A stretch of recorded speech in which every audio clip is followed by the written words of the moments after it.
Hello, families, and welcome to the second episode of our Founder to Founder. And I'm super excited that Tasha here is joining us from Elite Performance Prep Academy. And she is a super powerhouse. And I even told her, I was like, I'm actually super nervous to do this because you are such a powerhouse. And I have to give you a big thank you for participating in this and what you do for children. So thank you. Thank you. I'm honored so much. So to get started, please tell me about your journey to being a micro school founder and powerhouse. Yes, absolutely. Thank you. So definitely honored to be here. So thank you for asking me. It's so funny because I think kind of like we were both talking, I didn't even know what a micro school was just a few years back.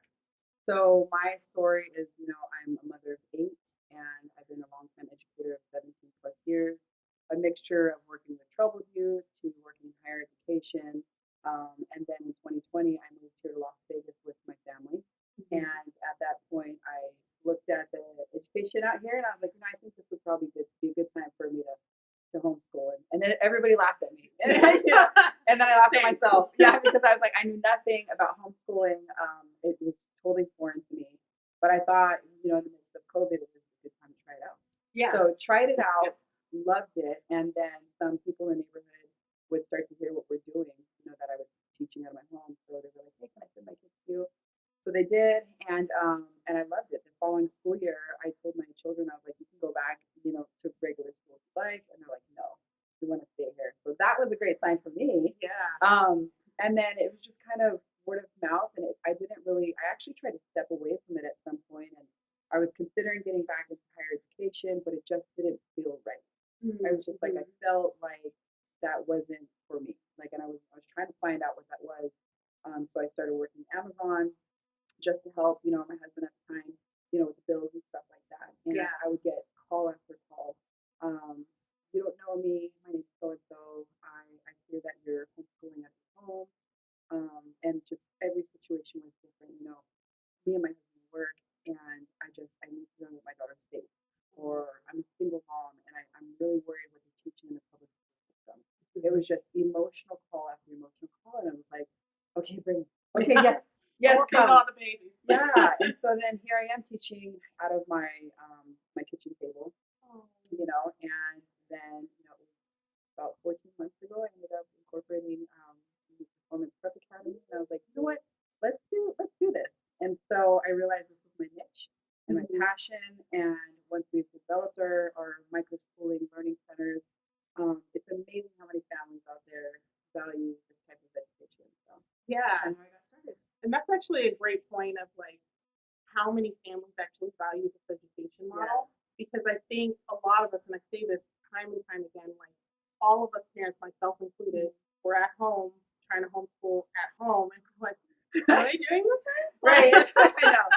And I'm an educator, and I was like, am I doing this right? Right. So, being a voice in that space is so important, and that's partially why I do Founder to Founder. It's like you're not alone. Like, Yeah. we've all been there. Oh my gosh, totally. And it's so funny. I love doing admissions calls because I talk to these parents and these moms who are like, I want to homeschool, I want to provide a home education so bad, but either me or my kids want to pull each other's hair out, or I have multiple kids, multiple levels, or they think they're doing it wrong. And I laugh because I'm like, I literally started this company and I feel the same exact way. Like, Yeah. I was like, and I was like, there's got to be a system out there that can provide a service to all of my different kids, let them all be their individual, unique self, and be student led. And where I, as a parent, can kind of just like fade back a little bit. I'm still involved and I know what they're doing, but I don't have to stress. And I know that my kids are in a safe environment. Yeah. Um, just in the same vein of like parents seeing themselves in our stories, like tell us a little bit more about your model, like what you offer parents, so then they can reach out like that's what I want. That one right there. Yeah, So, totally. tell us more about the So we have like a massive menu, if you will. So we offer in person, we offer online, we offer hybrid. We have students in I think like 11 different states, something like that. Wow. And we have 4 physical locations right now, and we're looking to put up a couple more physical locations across the country. So what we are is we're essentially learning centers, micro schools, and or drop off. So some parents are like, is it like a co-op? And I'm like, if you're asking if you have to teach here and volunteer, you don't. And they're like, okay, great, because I got things to do, right? So I get that same question at PLO. so it's nice so they can just drop them off at the center, and we offer instruction for all 4 core subjects, so math, science, social studies, English, language arts, as well as character building, and then we're heavy on business entrepreneurship and also life skills. And so they get that in the time frame that they're here. And I always get the question like, how do you fit all that in 4 days a week, 3 hours a day? And I'm like, well, that's where the microschooling model comes in. Tiny. It's like 1-to-10 ratio. And so they're individual, they're unique, they can, there's more room to ask questions, so it's like you speak to their skill level. They don't have to feel like things are over their head. So we cover a lot more ground in a small amount of time. And it gives a lot of wiggle room. So there is the full-time in person. We have the full-time online because we have kids coast to coast and even in the islands. There's some families that like to travel. We get calls that were like, hey, we go out of town for 3 months out of the year. And it's like, great. So they'll do hybrid. Well, when they're in town, they'll come here. When they travel, they can hop in our online classes. Then we just, anything that we can do to support, we have some parents that call that are like, I'm okay to do the homeschooling. I just need to know how to get started. So we walk them through what are the homeschool laws in your state and what would, if you want to follow all the standards, what does that look like? And then here's a number of curriculum that you can look at, whether it's accredited or non-accredited, whatever the goal is of the family, then we're like, great, this is what you can do. So sometimes it's a once-a-month consultation check-in, and we just help them learn how to document. So anything and everything, full spectrum. We're just here to help. Yeah. I love the flexibility because I always tell people like I can't be all things for everybody. You can't be all things for everybody, but you still have all these pieces and nuggets and things that can go together for a family. So that's beautiful. Absolutely. Yeah. One other thing I want to ask you, microschools are gaining traction right now. So what do you feel sets them apart from traditional schooling? You kind of touched on it, but why is it so different, and why do you feel like it might be the way? Oh, it is totally the way of the future. Yeah, so we are trailblazing that, and I love it. So we're very different because, so let's say in a typical public school, setting, you have 30, sometimes 35, 40 kids in the room, and there's very little time to even really deliver instruction and then make sure that every student is understanding it and in the same place. These poor educators that I speak to, a lot of teachers, we love teachers. System that's broken, but we love teachers, and I've spoken to so many, and they're stressed out. They have to go hit standard and standard and standard, and they know that if a fraction or even a majority of the kids don't understand it, they have to move on. And so here with the microschooling, it's great is because we speak to wherever the child is at, wherever they come in. Hey, you're totally fine. Like you are right where you are, and we're going to speak to that. And so we do break them out, and they hop on if they're doing, like, say, online programs or whatever. They don't have to worry about raising their hand or being embarrassed that they don't understand it. The other great thing is we are classical learners. Okay. So we don't do Common Core, and so whatever it's really just about building the foundation for them. And so if there's a certain way that a child learns the best, we are going to go with that for that child. So you might walk into one of our classes and during like the math block, 30-minute block, and you might see somebody working with blocks or dice on a whiteboard, like different kids doing different things, and they're all right. And it's like if they're getting the consistent answer every time and they're comfortable that way, then we're not gonna try to break that and fit them into another box that they might be uncomfortable learning. So that's the beautiful thing about the micro school is they're all individual. Every student is unique. Every single student. And so when you get to speak their language and speak at their pace and let them kind of, be able to explore how they want to explore, they love education. Kids love to learn. So I think the narrative has been like kids hate school, they hate learning, but it's not even true. And like one of the things that you said that like hits home for me, my daughter, my oldest, I'll say like, oh, we'll do this, this, and this, and she's like, why don't we just do this? And I'm like, you know what? That's easier and Right. right. Right. So we're gonna do that. So Yes. there's more ways to get to the end result and Absolutely. like letting them do that. Absolutely. It's so important and it really Yes. like fosters creativity. When you think about it, that is adulthood, right? Yeah. Where it's like life is not one right or wrong answer. That's Mhm. why I have this thing now about standardized tests where we really want to foster the creative thinking. We want them to do critical thinking. Mhm. And if you look at people who are like successful, those people know how to solve problems a multitude of ways. There's Mhm. not just always one right answer. And so just like your daughter, well, we can actually do this.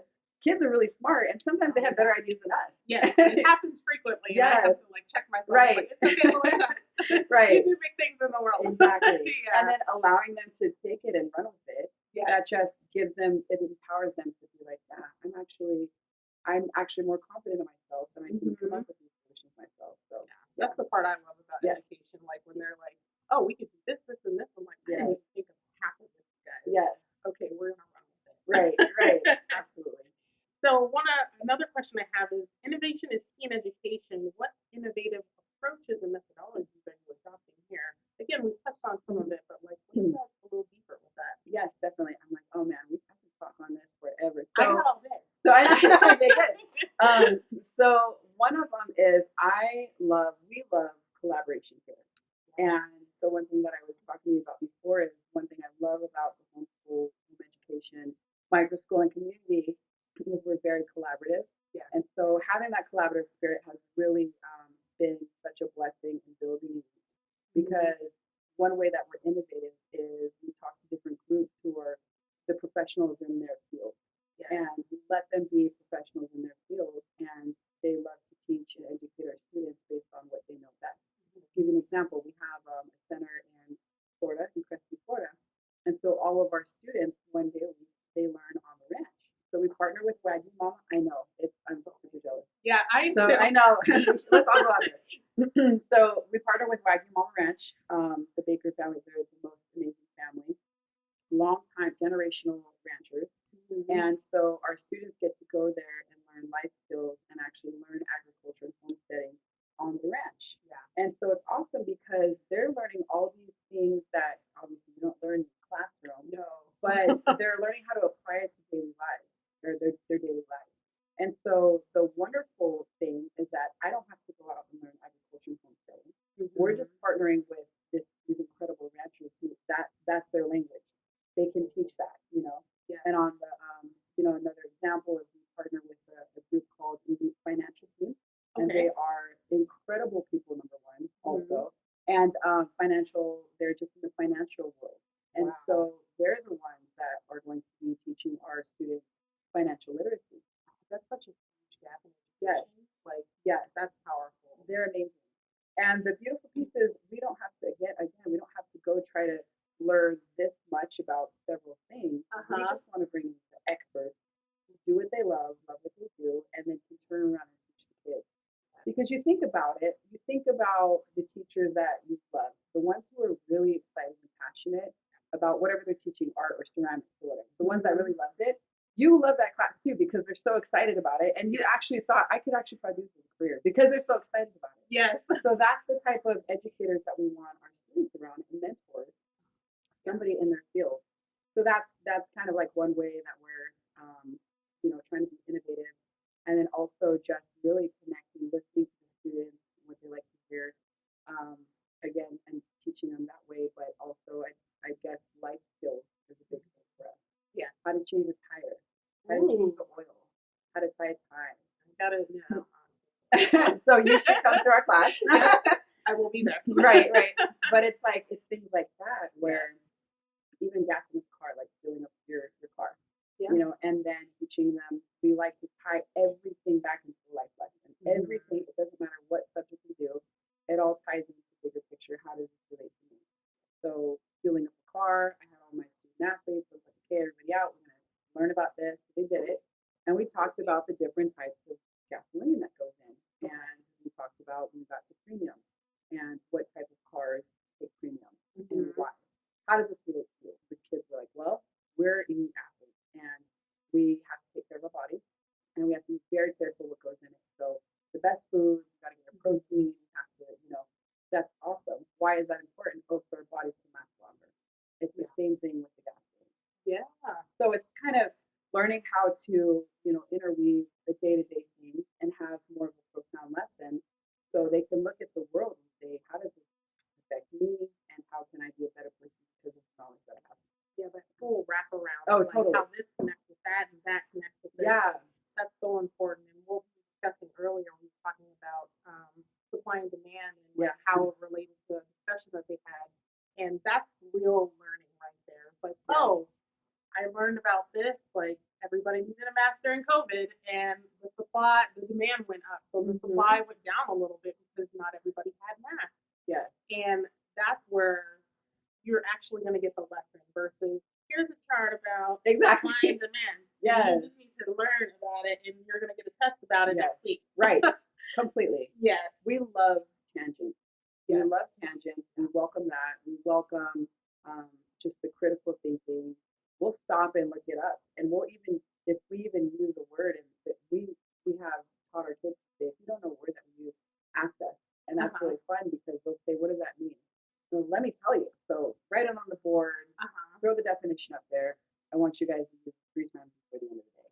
Ooh, so it's like, so it's fun because there's like multiple things going on all at once, but it's all again led by the students. We want them to draw that out. So we love the tangents. Yeah. Yeah, it's a great flow actually. Awesome.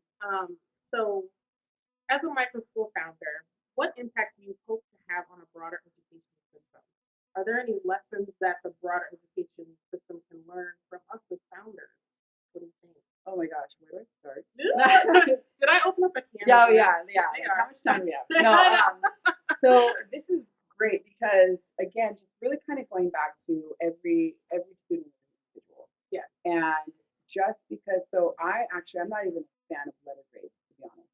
Yeah, I don't care about letter grades. Yeah, exactly. Yeah. Because you think about it, and you think about, when we were kids, how much discussion goes around what your GPA is as a child, and how much of your self-worth is tied into what your grades were. Yeah. And how much of your self-confidence or even how you felt.